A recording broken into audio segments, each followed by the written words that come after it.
Selamat hari Minggu Bapak Ibu Saudara terkasih di dalam Tuhan Yesus Kristus. Selamat beribadah.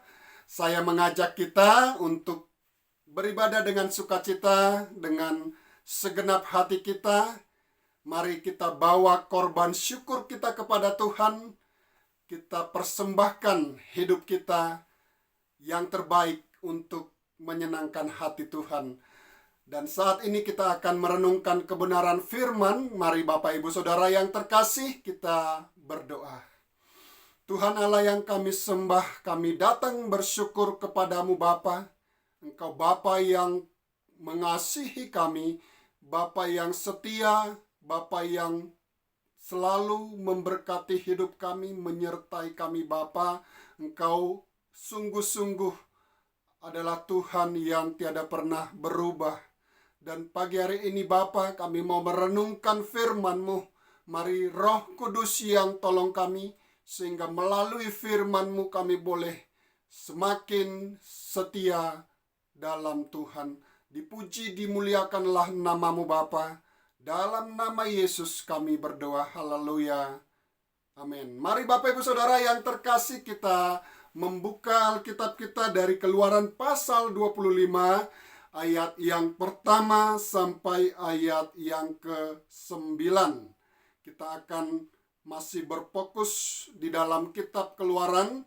Dan kita kembali melihat di dalam Keluaran pasal 25 ayat pertama sampai ayat yang ke-9. Demikianlah firman Tuhan. Berfirmanlah Tuhan kepada Musa, katakanlah kepada orang Israel, supaya mereka memungut bagiku persembahan khusus dari setiap orang yang terdorong hatinya. Haruslah kamu pungut persembahan khusus kepadaku itu. Inilah persembahan khusus yang harus kamu pungut dari mereka: emas, perak, tembaga, kain ungu tua, kain ungu muda, kain kermizi, lenan halus, bulu kambing, kulit domba jantan yang diwarnai merah, kulit lumba-lumba dan kayu penaga, minyak untuk lampu, rempah-rempah untuk minyak urapan, dan untuk ukupan dari wangi-wangian, permata krisopras dan permata tatahan untuk baju efod, dan untuk tutup dada. Dan mereka harus membuat tempat kudus bagiku, supaya aku berdiam di tengah-tengah mereka, menurut segala apa yang kutunjukkan kepadamu, sebagai contoh kemah suci dan sebagai contoh segala perabotannya. Demikianlah harus kamu membuatnya. Kita akan membaca sekali lagi dari ayat 8. Dan mereka harus membuat tempat kudus bagiku, supaya aku berdiam di tengah-tengah mereka.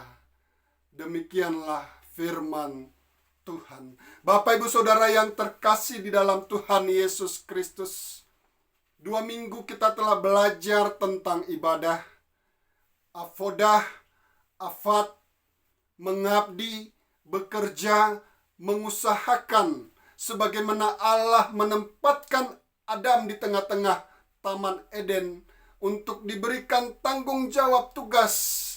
Sebagai wujud pengabdiannya, dia mengusahakan Taman Eden. Dan kita juga telah belajar bagaimana afat itu ibadah yang awalnya menunjukkan pengabdian dalam keseharian, sebagaimana yang dilakukan oleh Adam, kemudian berkembang menjadi ibadah pribadi. Afat ibadah kepada Tuhan. Allah menyatakan diri kepada Abraham, kepada Ishak, kepada Yakub, dan kemudian mereka meresponi, mereka menanggapi dengan mempersembahkan korban pujian kepada Tuhan dan juga korban persembahan yang harum. Mereka menyambut Tuhan, mereka menyembah Dia, mereka memasyurkan namanya, dan juga mereka mengucap syukur dengan kehadiran Allah di tengah-tengah Abraham, Ishak, dan Yakub. Dan kita juga telah belajar Bapak Ibu Saudara, bagaimana kemudian ibadah pribadi itu berkembang menjadi ibadah dalam konsep ibadah umum, ibadah bersama-sama yang dapat kita melihat dalam kehidupan bangsa Israel. Dan kita juga belajar bagaimana Allah setelah menyatakan dirinya menghampiri umat Israel, ia mengikat perjanjian dengan mereka. Umat Israel menjadi umat kesayangannya Tuhan. Bangsa yang dipilih, bangsa yang kemudian menjadi milik kepunyaannya Tuhan. Dan saudaraku yang terkasih di dalam Tuhan Yesus Kristus, perjanjian antara Allah dengan bangsa Israel bukanlah perjanjian biasa. Perjanjian ini, Bapak Ibu Saudara, menggenapi sekaligus meneguhkan perjanjian sebelumnya antara Allah dengan Abraham, meneguhkan perjanjian antara Allah dengan Ishak dan Yakub. Jadi bukan sekedar perjanjian biasa. Melalui perjanjian ini kita bisa melihat betapa besar kasih Allah. Kita bisa diberikan satu pengertian betapa Allah itu setia. Allah tidak pernah ingkar janji.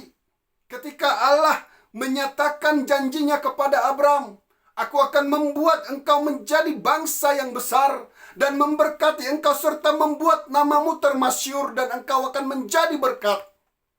Allah tidak berubah. Allah tidak kemudian ingkar akan janjinya.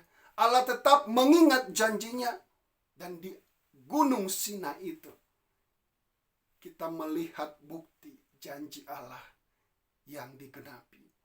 Keturunan Abraham, Ishak dan Yakub, bangsa Israel, menjadi umat kesayangan Allah, menjadi milik kepunyaan Allah, diteguhkan dengan perjanjian.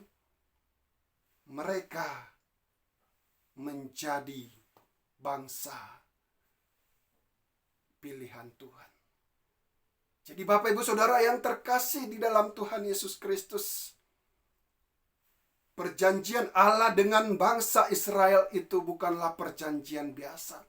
Perjanjian ini menggenapi sekaligus meneguhkan perjanjian antara Allah dengan bapa leluhur bangsa Israel. Perjanjian Allah dengan Abraham, Ishak, dan juga Yakub. Ratusan tahun berlalu Bapak Ibu Saudara, umat Israel keturunan Abraham itu diperbudak oleh Mesir. Banyak di antara mereka mungkin yang tidak tahu dengan janji itu. Atau mungkin juga mereka sudah lupa. Atau memang sudah lagi tidak berharap. Karena sudah sangat lama berlalu. Apa yang Allah janjikan kepada bapa leluhur mereka Abraham, mereka banyak yang tidak tahu. Banyak yang mungkin sudah lupa. Atau mungkin juga ketika mereka mendengar kisah itu, mereka sudah tidak lagi berharap karena sudah ratusan tahun berlalu. Namun perjanjian itu juga, perjanjian Allah di Gunung Sinai, menjadi bukti bahwa Allah setia. Allah tidak pernah ingkar janji. Secara bertahap ia menepati janjinya kepada Abraham. Ia menjadikan Israel, keturunan Abraham itu, menjadi umat kesayangannya. Bangsa yang beribadah kepadanya. Umat yang menyembah Allah yang hidup. Allah pencipta semesta alam. Dan perjanjian itu Bapak Ibu Saudara, kalau kita bisa melihat dalam Keluaran pasal 24 ayat 1-8. Sebagaimana yang saya sudah menyampaikan minggu lalu. Perjanjian itu diteguhkan dengan didirikannya mezbah, tugu ke-12 suku Israel, dan persembahan korban, serta disiramnya mezbah itu dan juga bangsa Israel dengan darah korban persembahan. Dan Allah rindu Agar setiap dalam ibadah bangsa itu, mereka selalu mengingat kasih Allah yang besar. Allah rindu agar dalam setiap ibadah bangsa itu, mereka selalu mengingat bagaimana kebaikan Tuhan. Allah yang rela menghampiri umat Israel. Allah yang rela menyatakan diri kepada mereka. Allah yang rela menyatakan perjanjian yang kekal kepada mereka. Mengingat kasih setia Tuhan, mengingat kebaikannya Tuhan, mengingat bagaimana mereka telah menjadi umat kesayangan yang dinyatakan melalui perjanjian. Mengingat Allah tidak pernah ingkar janji. Bapak, Ibu, Saudara yang terkasih di dalam Tuhan, dan kita belajar pada pagi hari ini setelah Allah mengikat perjanjian dengan bangsa Israel, Ia memberi perintah untuk membuat tempat kudus baginya. Firman Tuhan mengatakan di dalam ayat yang ke-8, dan mereka harus membuat tempat kudus bagiku, supaya aku akan berdiam di tengah-tengah mereka. Bukankah Allah itu roh? Bukankah Allah itu maha hadir? Bukankah Dia Allah yang tidak terbatas oleh ruang dan waktu? Lalu mengapa Bapak Ibu Saudara Ia memerintahkan Musa dan juga bangsa Israel untuk membuat kemah suci? Dan firman Tuhan mengatakan, supaya Ia akan berdiam di tengah-tengah mereka. Supaya aku berdiam di tengah-tengah mereka. Kalau saya dan Bapak Ibu Saudara yang mendengarkan kebenaran firman Tuhan ini, kalau Allah yang berbicara kepada kita seperti kepada bangsa Israel, supaya aku berdiam di tengah-tengah mereka, supaya aku berdiam di tengah-tengah kamu, apa yang kita rasakan? Pasti tentram, pasti damai, pasti nyaman sentosa. Saudaraku yang dikasihi oleh Tuhan Yesus Kristus, Allah mengerti bahwa bangsa Israel butuh kepastian akan kehadirannya. Allah mengerti bahwa bangsa Israel butuh kepastian akan penyertaannya. Dan berdiamnya Allah di kemah suci meneguhkan hal tersebut. Kemah suci meneguhkan bahwa Allah tidak akan pernah meninggalkan bangsa itu, meyakinkan bahwa Dia senantiasa menyertai mereka, dan kapan saja mereka datang beribadah, Allah ada senantiasa di tengah-tengah mereka. Allah mengerti tentang kebutuhan manusia. Kalau kita belajar dari Keluaran pasal 17 ayat 7, ketika umat Israel ada di Masa dan Meriba, mereka bersungut-sungut. Mereka berkata kepada Musa, adakah Tuhan di tengah-tengah kita atau tidak? Luar biasa Bapak Ibu Saudara yang terkasih di dalam Tuhan. Apa yang diperbuat Allah, apa yang dirancangkan Allah, sesuatu yang sangat luar biasa, sesuatu hal yang sangat begitu heran dan ajaib. Allah menyatakan diri kepada mereka, menghampiri mereka, mengikat perjanjian dengan bangsa itu, menjadi umat kesayangannya Tuhan. Allah berjanji akan menyertai mereka, dan Dia juga yang memberikan perintah untuk membuat kemah suci, meneguhkan bahwa Dia tidak pernah meninggalkan mereka, meneguhkan bahwa Dia pasti akan selalu menyertai mereka. Aku akan berdiam di tengah-tengah engkau. Aku akan berdiam di tengah-tengah bangsa itu.